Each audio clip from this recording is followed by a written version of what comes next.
he gives them these specific steps that are necessary for them to be his disciples. One is to take up your cross, and the other is deny yourself. And neither one of those is attractive. Would not have been attractive to the audience then, and is not attractive to prospective Christ followers today. Hey everyone, welcome to the Guide Through the Bible podcast, where we're guiding hearts to Jesus through Scripture. In this episode, we're continuing our series in the Gospel of Mark, and I'm being joined by J. Mark Horst to look at what it means to see Jesus clearly.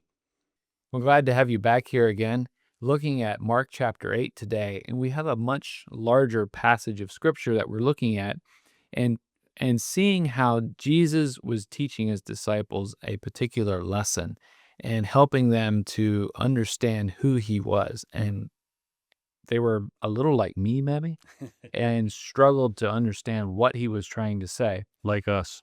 Yeah, I think we all have that problem. Who is this Jesus, and what is he trying to say? Who is he trying to tell us that he is? And then what do you do with that when you do see who he is? As we're looking here at Mark 8, it makes me think of John chapter 9, where the Pharisees are asking Jesus, they said, "Are we blind too?" So he was, if you remember that passage, he's dealing with the blind man that he heals, and then they end up with a court case, in my words. Yeah. About throw him out of the synagogue. They threw him out of the synagogue for that. So as we look at Mark 8 here, get us started. What are we seeing? What's kind of the overall theme? What's behind it? Yeah, well, I think that the concept of who Jesus is and being able to see that clearly is the overall picture, and Jesus walks through it with his disciples and the Pharisees in several stages.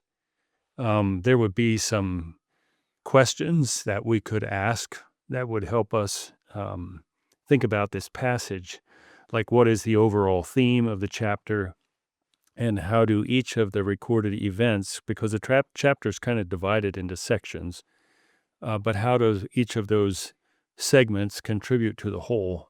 And then, of course, one of the questions is, why did Jesus heal the blind man in stages? Like, he didn't just touch him and he could see, but he healed him in steps.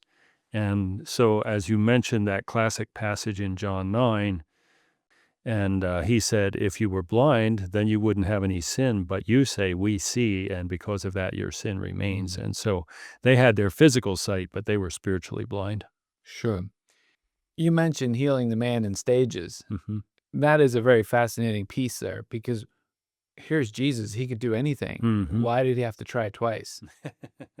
But as we look at that, I think we'll find out there was a reason he was trying to make a point in what he was saying to the disciples. When I look at Jesus' teaching and his actions, they all seem to be pointing to something. Like, he didn't just say something, but he also did something that connected to it. Right, and everything that he did or said had a purpose. It wasn't just extraneous. In other words, it really doesn't matter. You could leave that part out and nothing would change. Jesus wasn't like that. Yeah, right. All right, well, I'd like to go ahead and look at this passage. I want to read this in stages. To begin with here, I want to read the first 13 verses of Mark chapter 8, and then we're going to look at them. In those days, the multitude being very great and having nothing to eat, Jesus called his disciples to him and said to them, I have compassion on the multitude, because they have now continued with me 3 days and have nothing to eat. And if I send them away hungry to their own houses, they will faint on the way, for some of them have come from afar. Then his disciples answered him, How can one satisfy these people with bread here in the wilderness? He asked them, How many loaves do you have? And they said, 7. So he commanded the multitude to sit down on the ground, and he took the 7 loaves and gave thanks, broke them, and gave them to his disciples to set before them. And they set them before the multitude. They also had a few small fish, and having blessed them, he said to set them also before them. So they ate and were filled, and they took up 7 large baskets of leftover fragments. Now those who had eaten were about 4,000, and he sent them away. Immediately got into the boat with his disciples and came to the region of Dalmanutha. Then the Pharisees came out and began to dispute with him, seeking from him a sign from heaven, testing him. And he sighed deeply in his spirit and said, "Why does this generation seek a sign? Assuredly, I say to you, no sign shall be given to this generation." And he left them, and getting into the boat again, departed to the other side. All right, so we got Mark's very clipped and abrupt continuation of the story here, but we're following a line of thought. Tell me, what do you see with the beginning here of Mark 8? Well, Jesus continues to demonstrate compassion. He's teaching the crowd, and they're there for several days, and they're in the wilderness, and so he's concerned about their physical needs, and he wants to feed them. And he's feeding this crowd, and by the way, this is in Gentile territory. I was going to add, So, this yeah. was not on the Jewish side Yeah, of the lake. that's it was on right. the other Yep. side. Yeah. And so he's demonstrating his concern again for all people, and also testing his disciples, I believe. And so he's looking at, he feeds them, and I guess we're not going to spend a lot of time on the feeding of them. Right. But then he is compassionate, he cares about them, and then they travel across and are promptly met with the friendly bunch of Pharisees here that Friendly. want to, I guess, debunk him. Is that- Find fault, yeah, and try to find something that they can use to discredit him, and show him for they think he's a sham. They don't believe he's the Messiah, and so they're trying to discredit him in the eyes of the people. So yeah, they demand this sign from heaven, and it's hard to know what Jesus. You read the text there. It says that Jesus sighed deeply in his spirit. Some texts say a groan, depending what translation you use. But it's an intense word. Jesus was stirred deeply in his spirit, and it's hard to know, was it frustration?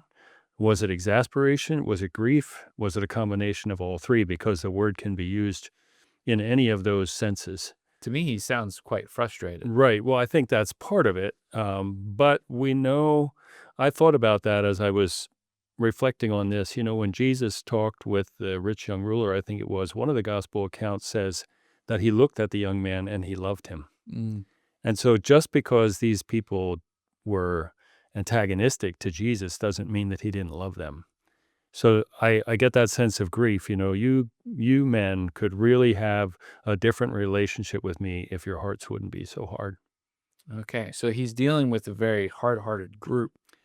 Yeah, and I think the this. depth of his compassion is remarkable. I mean, the compassion that he shows for the Gentiles, but I also believe that he had compassion for the Pharisees as well. I mean, that it had to be so. If God so loved the world, he didn't exclude the Pharisees. They weren't excluded from that love. And so Jesus loved them and would have loved to see them come to acknowledge him for who he was. Well, and love is also pointing out people's errors Exactly. and calling them back. I mean, you go through the Old Testament prophets again and again, they're called to return because God cares about where they're at. Yeah. It is interesting that immediately after that interaction, Jesus just kind of leaves the scene. And it's kind of like, you might get the picture like we might do that sometime. We're in a debate with someone and we know we're not going to change. And it's just like, we turn around and walk away, and it kind of gives the idea, you know what, you guys are hopeless. Or this is the end of the conversation, obviously, by his departure. What I was looking at here is you're right, there is a hard-heartedness that he is addressing.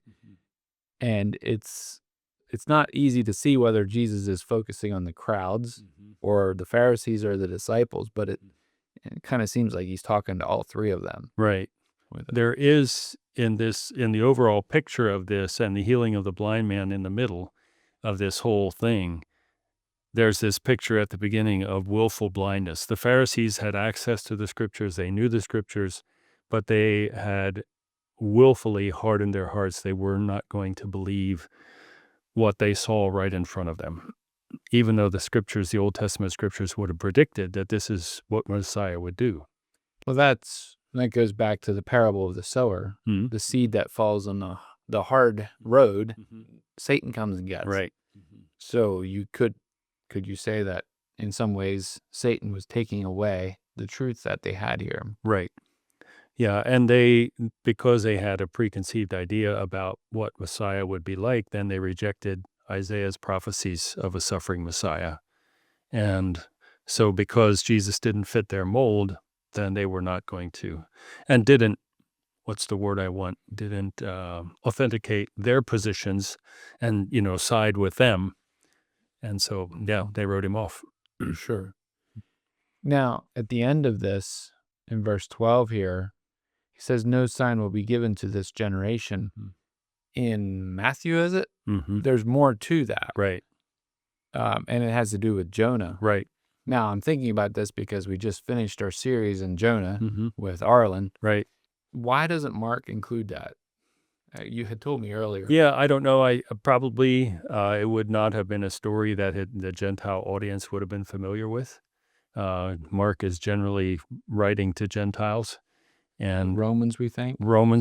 Yeah, in particular. And so he leaves out a lot of things that Matthew included because he was writing to a primarily Jewish audience, we believe. And so I think that's part of it. I often think of that sign of the prophet of Jonah. I know this is going to Matthew's text with this, but it seems like that sign of the prophet Jonah, we think of that as being about Jesus being in the grave 3 days. Mm-hmm. But I think there's a subtext there of the rejection. Jonah rejected God's mercy to the Gentiles. Right. They had just come from the Gentiles, and he was showing mercy to them. I think there's a sense of rejection there, similar to Jonah. There is, yeah. Like the people who should have been receptive were rejecting him. Well, you see the same thing in the account of Rahab and Achan. Because here you have an outsider who believes in God and saves their household. You have Achan, who's an insider. He doesn't believe what God has said, and he and his whole family end up perishing. That's a fascinating story. It spans about 8 or 9 chapters in the book of Joshua, but it's an interesting study that fits right with this idea about people on the outside being able to see and people on the inside not being able to, or willfully rejecting. Okay, so that kind of leaves the Pharisees there. Mm-hmm.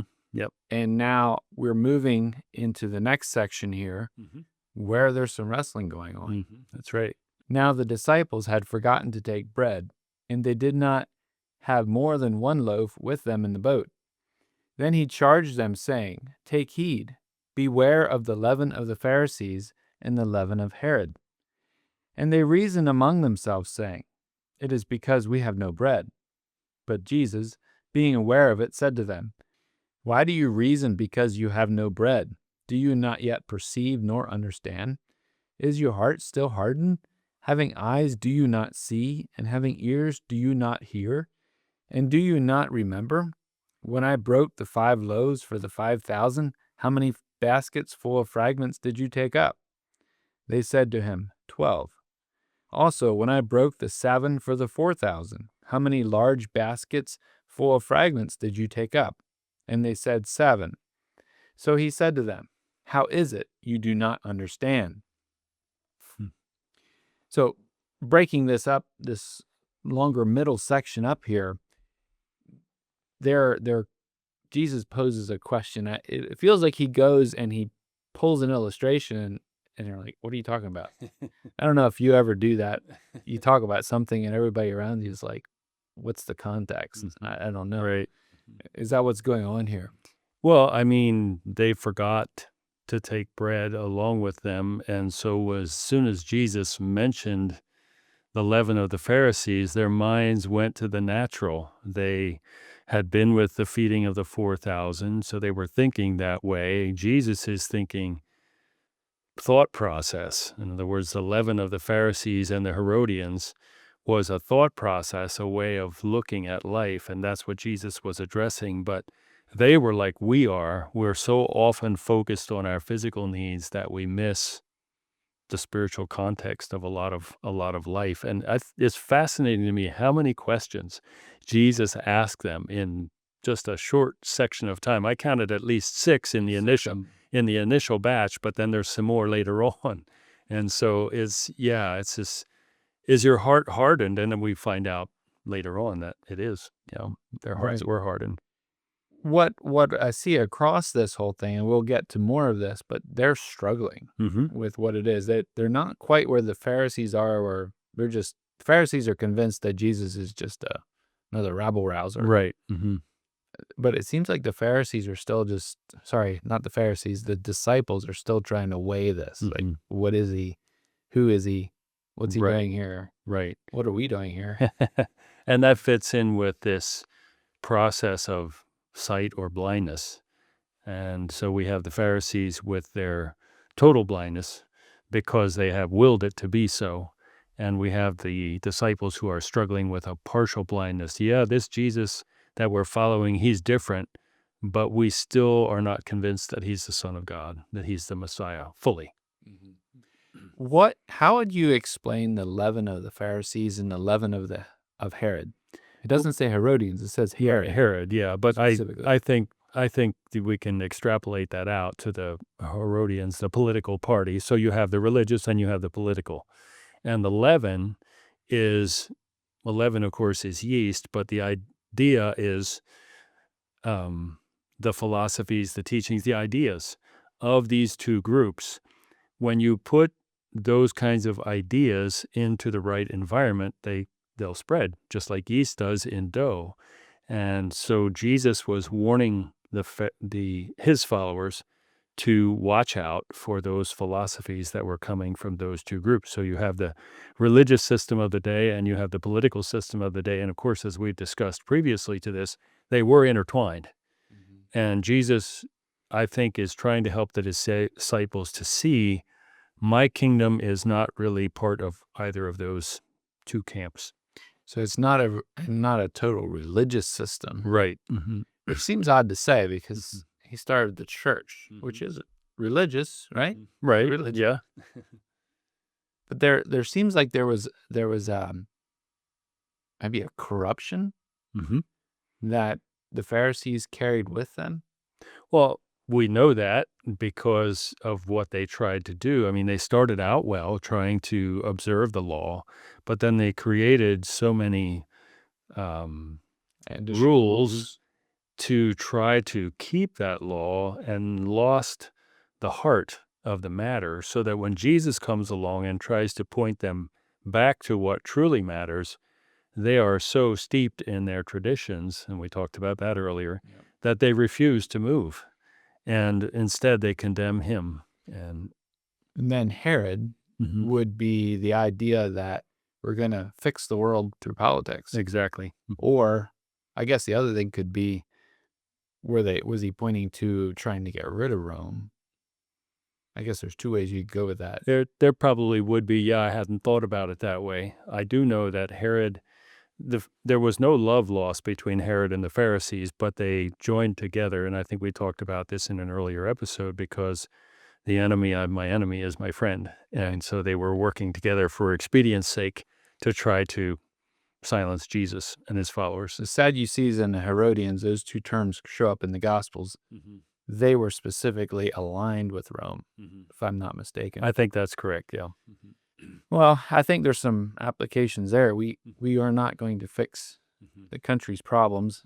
Maybe they had a line of, making Israel great again or something. I'm not sure. Yeah, probably did. Not to step on any toes here.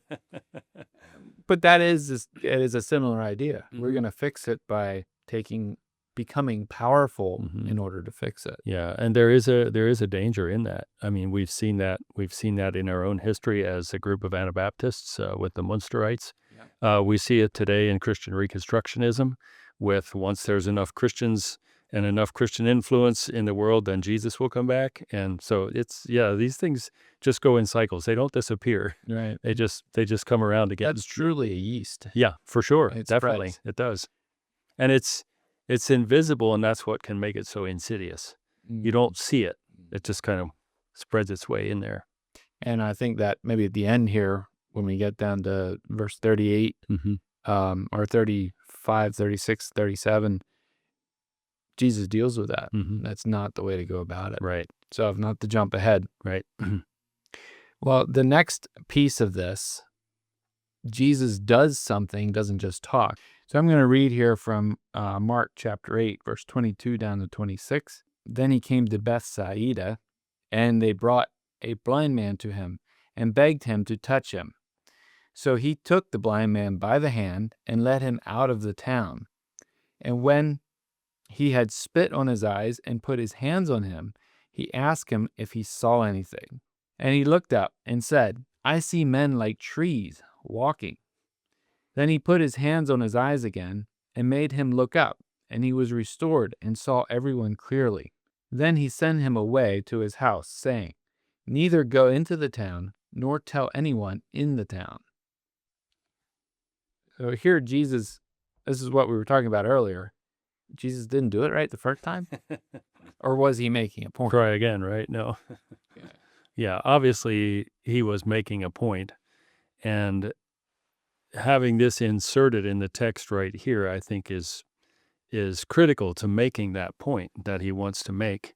And so he touches this man, and his sight is partially restored, but he can see blurry. He sees things. How do you know what trees were? Well, that's a good question. Was he blind from birth? I don't know. We don't have a lot of details, but anyway, he the second time then that Jesus touched him, he could see clearly.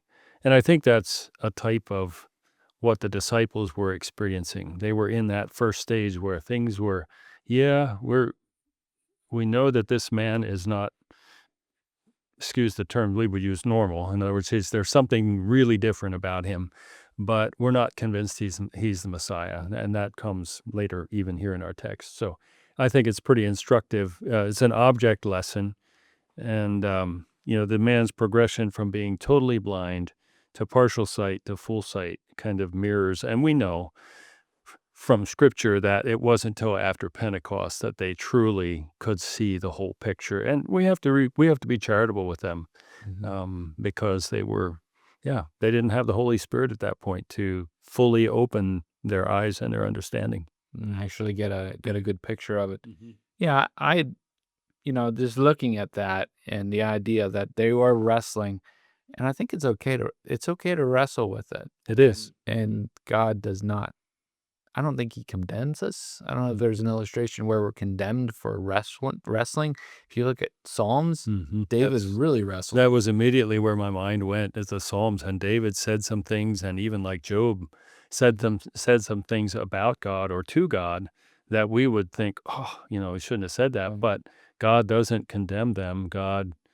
They didn't stay there. I think that's the critical aspect of it. They were in that wrestling period, and eventually they came through. And even if they didn't understand, the bottom line was at the end, I'm going to trust God.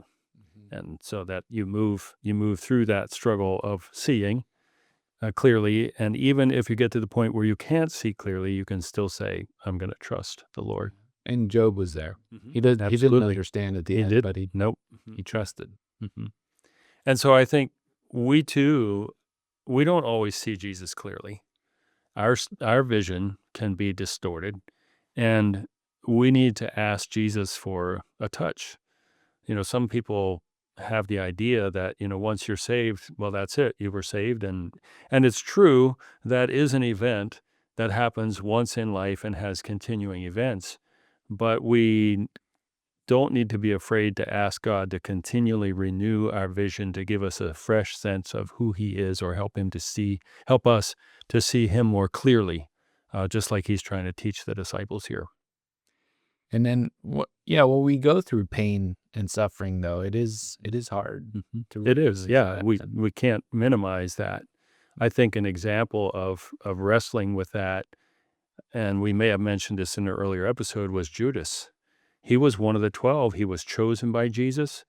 He evidently was wrestling with, how's this all going to turn out? And we know, of course, from the Scripture, he didn't choose well, but there was nothing wrong intrinsically wrong with him wrestling about who Jesus is. Right.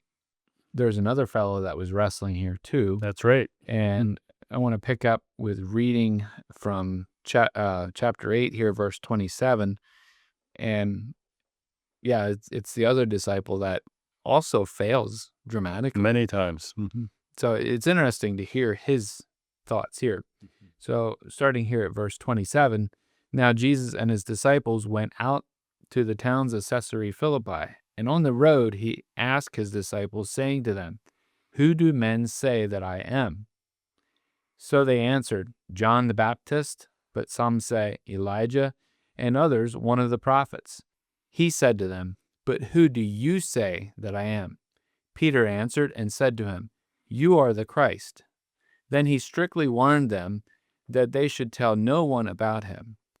And he began to teach them that the Son of Man must suffer many things and be rejected by the elders and chief priests and scribes, and be killed, and after 3 days rise again.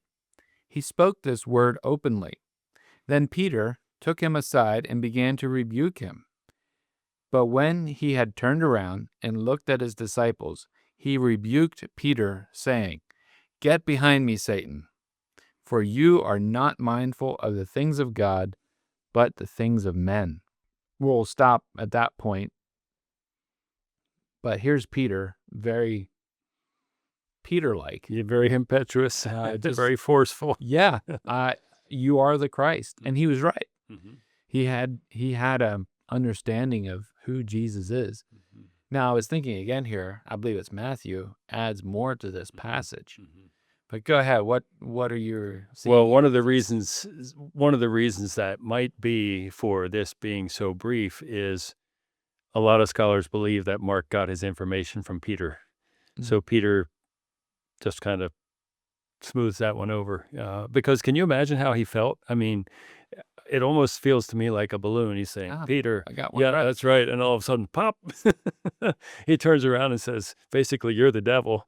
Yeah, just to go from, way up here to way down here, just in almost a heartbeat. But yeah, it's just, so he had this confession of divinely revealed truth. It didn't come from him.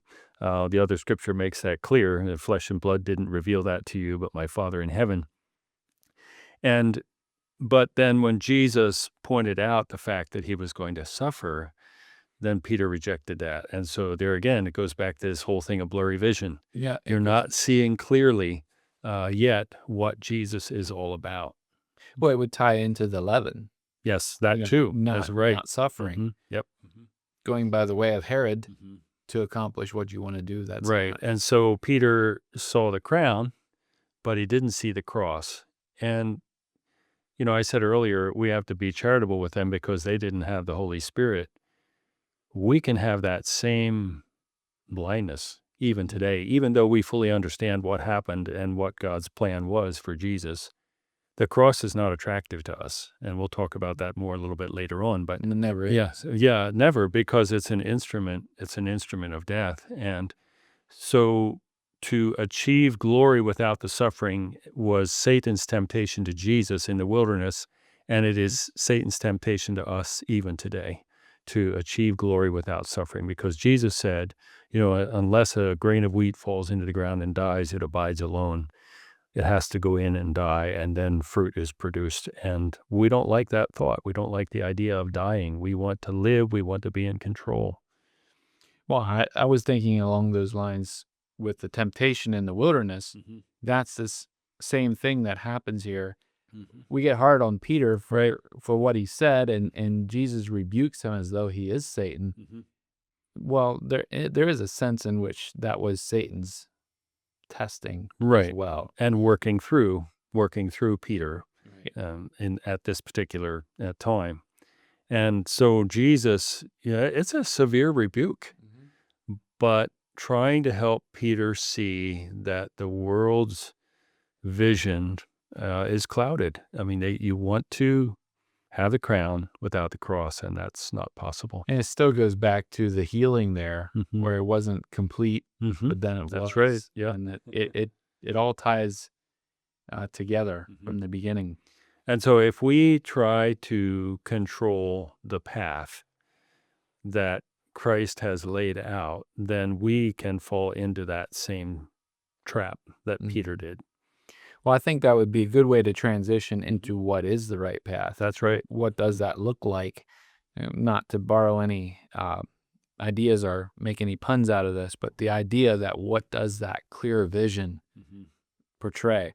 And to do that, I want to finish reading Mark chapter 8 here. When he had called the people to himself with his disciples also, he said to them, "Whoever desires to come after me, let him deny himself and take up his cross and follow me. For whoever desires to save his life will lose it, but whoever loses his life for my sake and the gospel's will save it. For what will it profit a man if he gains the whole world and loses his own soul? Or what will a man give in exchange for his soul? For whoever is ashamed of me and his words in this adulterous and sinful generation, of him the Son of Man will also be ashamed when he comes in the glory of his Father with the holy angels." In the whole scope of Mark, from Mark 8 here all the way through 10, we have this same conversation coming up that I just read. There's 3 times throughout it, and you can jump ahead of us if you want, I guess, and read them. But here is this first one of, no, this is what discipleship looked like. So take it from there. And Yeah, well, it's interesting that he calls the crowd together along with his disciples, and he gives them these specific steps that are necessary for them to be his disciples. And of course, one is to take up your cross, and the other is deny yourself. And neither one of those is attractive. Would not have been attractive to the audience then, and is not attractive to prospective Christ followers today. Because while we don't have experience with the cross like they did in the times in which they lived and its horrors, we know what it was about, and we know that it was nothing more than an instrument of death. That's all the cross was for. It was not for anything else. Execution. Yeah, it was capital punishment, and it was to put people to death and to do it in a way that was excruciatingly painful. And so it's interesting that Jesus would choose that. Being fully God and fully man, he had to know how painful it is for us to put our desires and our passions to death in order that we can follow him. That is hard to process because it's going to require giving up to follow Jesus, and it's in that. Yeah, and the word that Jesus used for denying ourselves means to disown utterly. It's just like you don't exist. And our former self is based on the idea that I can do it. I have potential, I have talent, I can perform, I can please others. And so this identity of self-reliance has to be crucified. It has to be put on the cross. This again goes back to the leaven, Yeah. because the Pharisees were doing it well because they followed all the A, B, and C. Yeah, the minutia of the law, but they were not surrendered to Christ and his way and his plan. So it's very applicable to where we are today. Jesus said, that unless we take up our cross daily and follow him, then we cannot be his disciples. And somehow we want a third way. I want to follow Christ, and it's okay if I have to give up some things, but die completely to self. I'd like to stay comfy. Yeah, I don't want to do that. Yeah.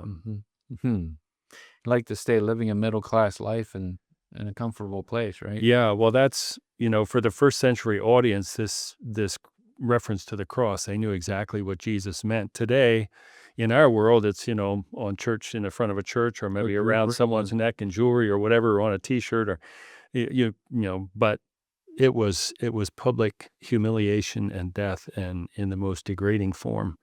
And that's what Jesus chose to use. That's what God chose to have Jesus experience, to give us a graphic demonstration of what it means to die to self. And then he could take that and say, this is what you need to experience, not literally like I have, but the same kind of struggle to give up our will and to die to the desires and passions of our flesh. we need to do if we're going to be a disciple, a follower. And we might have to. Well, that's possible. There's no guarantees that we don't have to go that route. Right. That, again, goes back to that wrestling that we have in the middle of this whole passage. Wrestling between which way do we go with it. Right. And I believe that based on Jesus' teaching here and other places, that every believer, every person who professes to be a Christian has to come to that point where they lay everything down and say, God, whatever you want to do with my life, wherever you want to take me, wherever you want to use me, if we don't come to that point, then I'm not sure we can say we're a disciple. And I would quickly add this. That's, from my experience, that's not a once and done time. That's not a once and done event. I mean, there are things that I did earlier in life where I made commitments, where I laid things down, but then somehow, amazingly, along the line, I picked them back up again. Problem with the living sacrifice. Yeah, right. Is to climb off. Yeah, that's right. But yeah, you lay those things down, but then there is that tendency to pick them up, and then the Lord calls you again. You really need to put that down. And it's easy to say that I will lay it down. It is. It's just when it actually comes down to it, and you have to. And God will test you when you make those kind of commitments. But He also gives us the strength. Absolutely. Absolutely. It's not like, oh, we make this sacrifice and that's it. Right, exactly. That's good. That's a good point. He does care for us. And there is joy. There is joy in doing it. It's not, oh, poor me, I have to lay these things down. There is joy in following Jesus, even though the way is difficult. And if you meet persecuted people, absolutely, they're some of the most joyful you've ever come across. Yeah. It's the maybe the soft ones of us who are the most grumpy. Right. Unfortunately. Yeah. And along with that persecution goes the lack of physical provision, I guess you would say. In other words, it's the persecuted and the poor people who have the greatest joy in the Lord, because I think they realize that that's what we have. Yeah. And for those of us, particularly in the West, who don't know what it is to suffer physically, either because of our desire to follow Christ or because we go hungry, then it's harder for us to have that joy because we tend to try to divide it between the two. And of course, Jesus said, we can't do that, but we still try. You can't serve two masters, but we still try. Paul says in Galatians chapter 5 and verse 24 that those who belong to Christ have crucified the flesh with its affections or passions and desires. And I think about that today, and I think, how would I be able to suffer physical pain when I struggle just to give up one of my little preferences for the sake of a weaker brother or sister? I mean, we are so immersed in this idea of, I will do what I want to do regardless, and no one's going to tell me.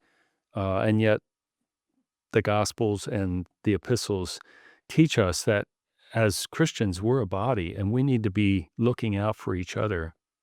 And so my question I have to ask myself is, if I struggle with those little things, how am I ever going to be able to lay down my life for my brother, like the scripture says? And so that's really a challenge. This passage is a challenge to me, to get that clear vision of who Jesus is and what it means to be one of his followers. And we started out with an illustration of who Jesus is. He was revealing his glory. And in Mark 9, the disciples really see his glory. Yes. But then you have the Pharisees who just totally reject him, out of hand, not happening. And then you have the disciples in the middle trying to figure this out, trying to understand who he is, and coming around to that this is who Jesus is. And the call is to me. It's to everyone. Jesus saying, come, follow me. And that's the hard part. Yeah, it is. That is the hard part. The question to me, to you, is who do you say that I am? But do you answer like Peter did? You're Jesus. Not maybe the Pharisees totally rejecting, and maybe you're still struggling with it. And that's okay. Jesus still has that call for you. Thank you for joining us in the Guide Through the Bible podcast. We enjoyed having you with us. Subscribe, share it, and comment as ways that you can support us in this. Thank you for joining us today.